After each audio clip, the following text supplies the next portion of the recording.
Kuni bo'yi shunaqa jahl qilib o'tirmoqchimisiz? Janjalni sen boshlayapsan, onasi men emas. Oilada tortishuv bo'lsa, birinchi bo'lib ayol kishi uzr so'rashi shartmi? To'g'ri, har bir oilada tortishuv bo'ladi.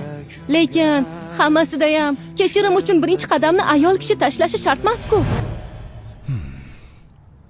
Erkak gapirishni xohlamasa-chi? Oilani saqlab turish faqat ayol kishiga bog'liq emas. Qarz ikki qo'ldan chiqadi. Ayol kishi haqiqat haqida gap boshlasa, erkak kishi qochaverar ekan-a? Gapirish navbati mendami? Gapirib bo'lganimdan keyin yostiqni qo'lingga olasan. Gapirib bo'lganimdan keyin. Sabab besabab kechirim so'rayversa, erkakni erkakligi qoladimi? Erkak vaziyatni jimlik bilan nazorat qiladi.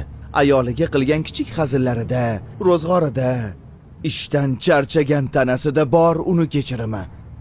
Sen oilamizni ehtiros bilan boshqarmoqchisan, men esa jimlik bilan.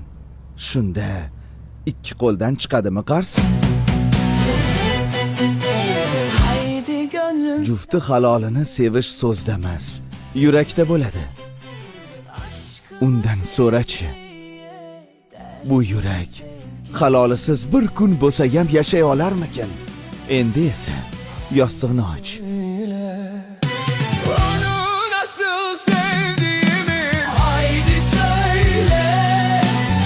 So'zlaymi? Bajaraymi?